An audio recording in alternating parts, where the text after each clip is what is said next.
Yeah, well, I'm sheltering under a tree from this huge storm. The idea was to do you a video about on a canal, but it's going to be a wet video about on a canal. I'm here with Mary in her little SCAMP. Here's a plan of the Canal de Nantes à Brest. It runs the length of Brittany, from Nantes over here to Brest over here, but you have to go a little bit by sea at the end.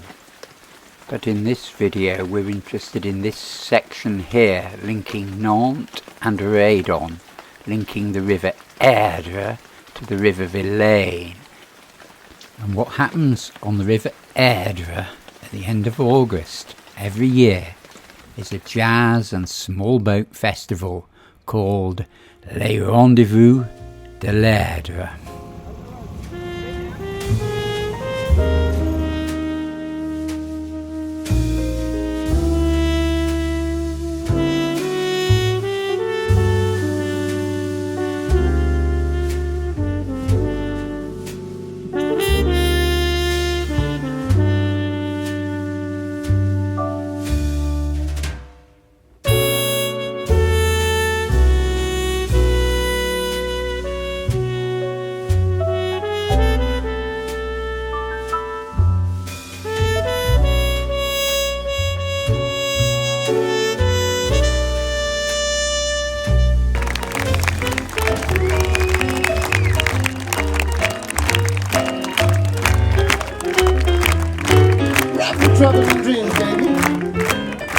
Every morning, the participating small boats are woken up by a fanfare from a lone musician.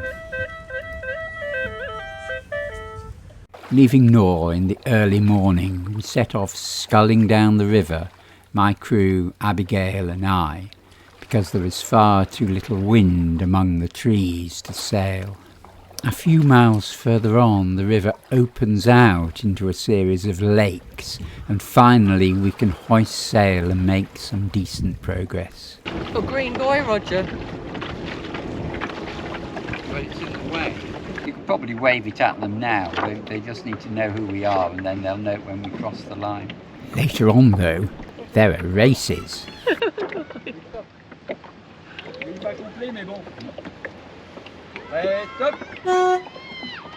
Merci. There we go.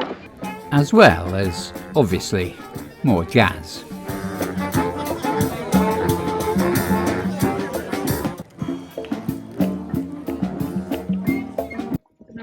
We know what royalty feels like now.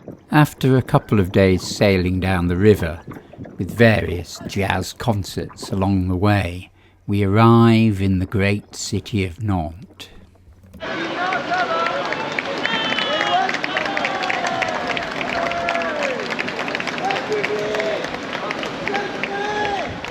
Nice heroes welcome along the banks of the River Erdre.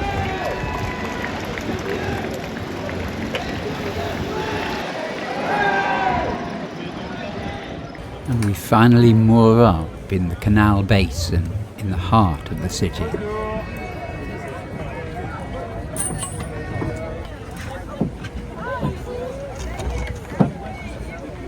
There, the few of us sleeping on board created a little Bedouin encampment next to the floating stage.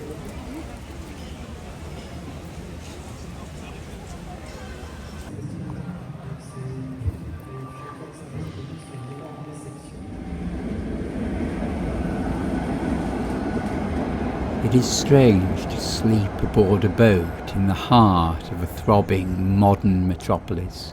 On the Sunday morning, there is a reception for all the boat crews and a prize giving in the grounds of the Mary, but we didn't win anything. Abigail left me here, and so I sailed back northwards up the river on my own, with a fine southerly wind filling Avel Dro's sail. The Erdre is often called the most beautiful river in France, with a series of chateaux on its wooded banks.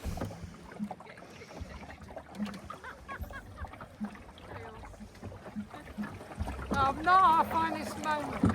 Here on the River Erdre, Mary and I prepared our boats for our passage along the canal.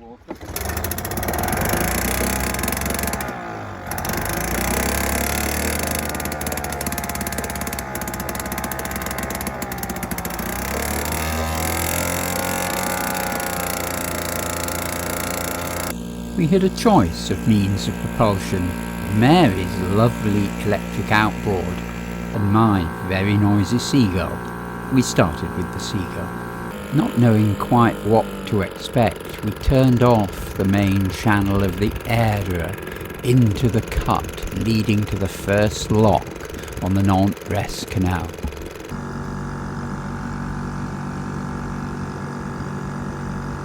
We had to share this with a plastic motor cruiser. All the locks of the canal have lock keepers, so we did not need to work them ourselves. After the first lock, we breasted our two boats up side by side, powered by Mary's electric trolling motor, which is extraordinarily quiet after the seagull. There we are. Beautiful. No, but it's not the speed, it's just how fast we want to go.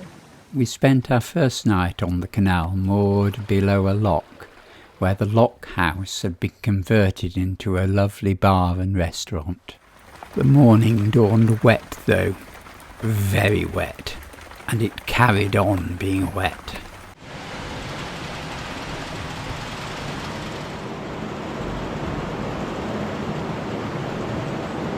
The seagull is noisy and dirty, but it is also faster and more powerful, so we use that.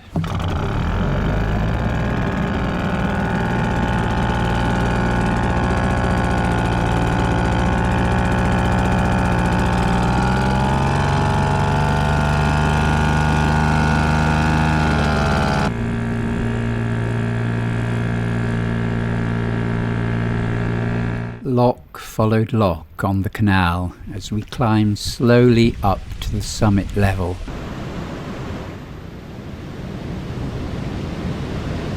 How weird that we're going to get a little bit of sun and then another storm. And eventually the sun came out, so we went back to electric propulsion.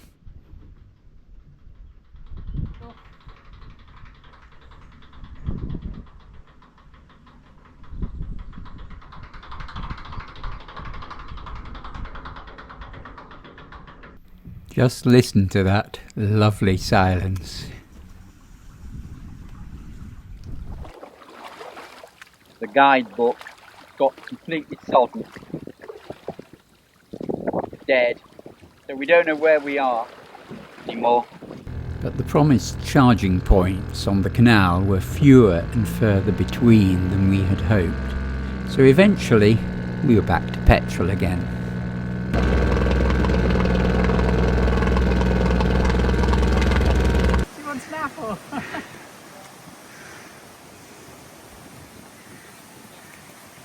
Well, what does it taste like? I don't know.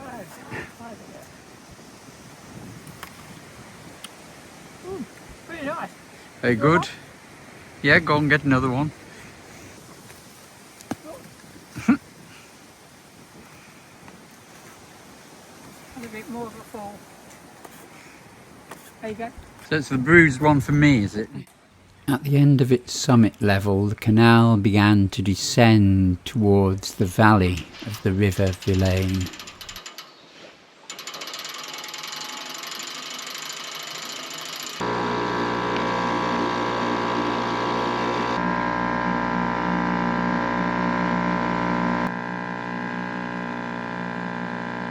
Eventually we arrived at the town of Blain, where we intended to stop.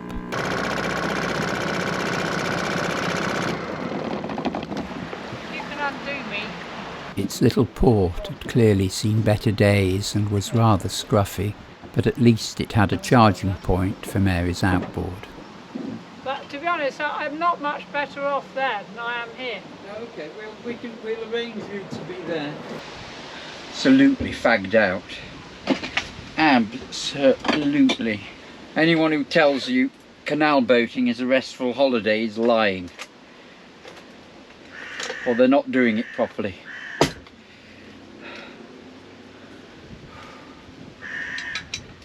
Oh. Oh. Ah.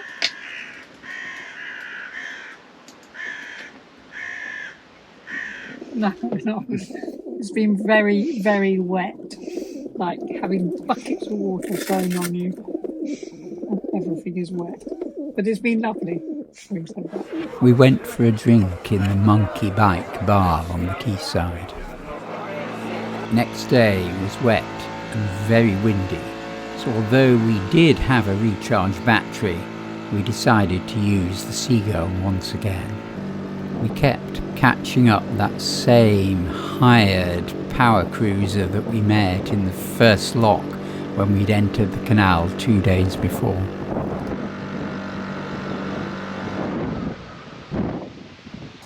And still it rained and rained. So we stopped for lunch in the dubious shelter of a willow tree. The reason you can't see Mary is that she has a little sort of cabin shelter to shelter in. I just had the trees.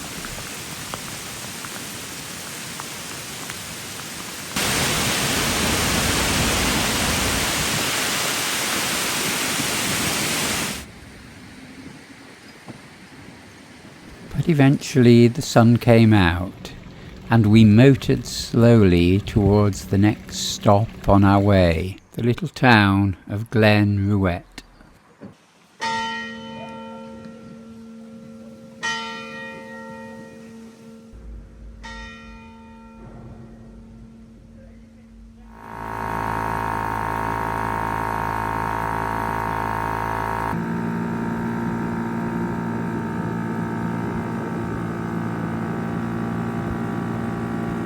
Here the canal, to our surprise, became a wide river, winding adorably through the Breton countryside. We stopped in the shade of a bankside tree for lunch. I love water lilies.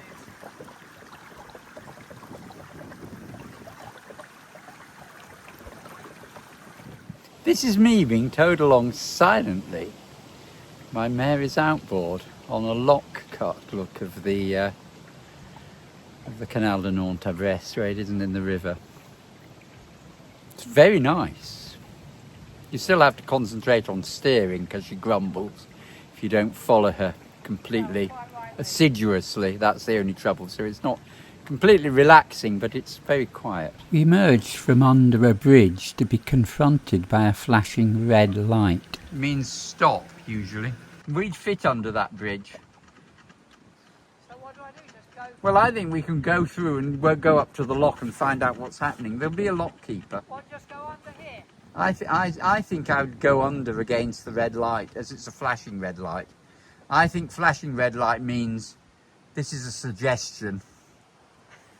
Well, we have flashing amber lights in France for on roads.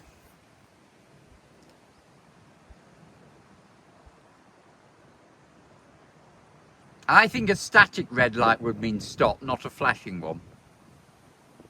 Okay. Though actually, funnily enough, I think this is the lock. I think it's at a level. Yes, I think that's the lock. I think we're just going through into the river. No, I don't think so. I was wrong. There was a sill. Are you filming? Fortunately, I found a lock keeper. And fortunately he was prepared to work the lock for us before he stopped work and went home for his evening meal. So we went back to the boats, and now we had a green light. We could go into the lock and through it into the river on the other side.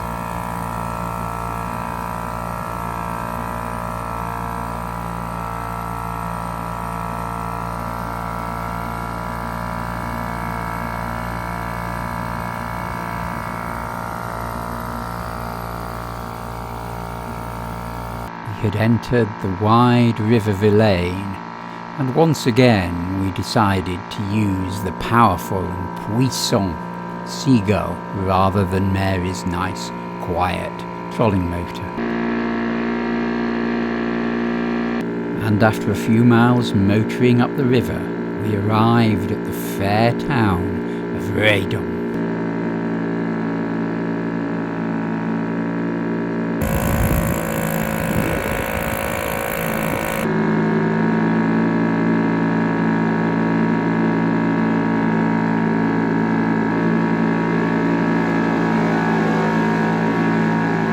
And here the seagull finally failed us.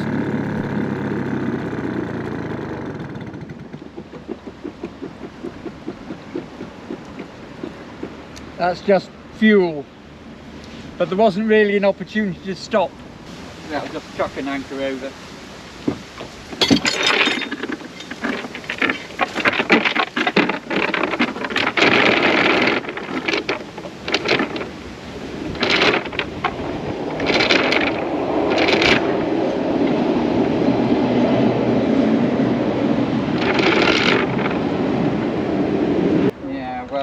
In an ideal world, I would have refueled before we started. We decided to motor beyond Redon so we could stop for the night in a peaceful part of the countryside above the town.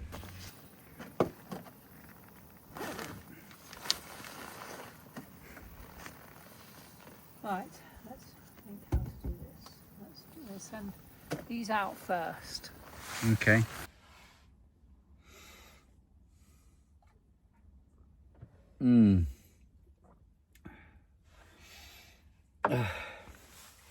Mary has just gone back to her boat with a nice whiskey, so I am on my own.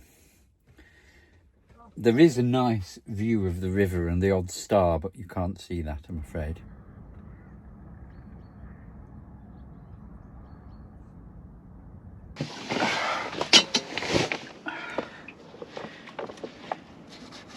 Mary had gone to bed, leaving me all the washing up to do in the morning.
We decided to motor back down the river to Redon.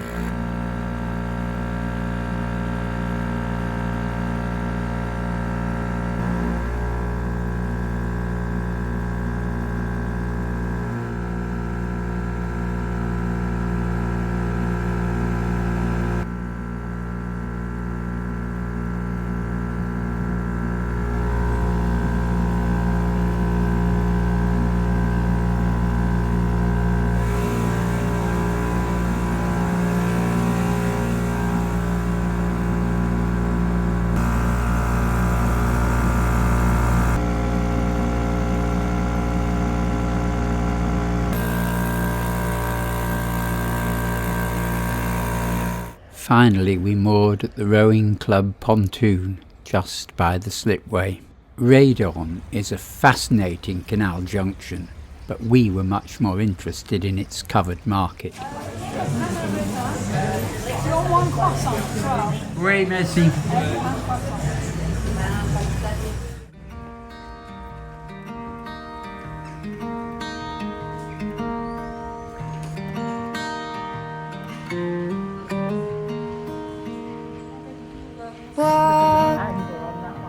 With me, let's leave the past behind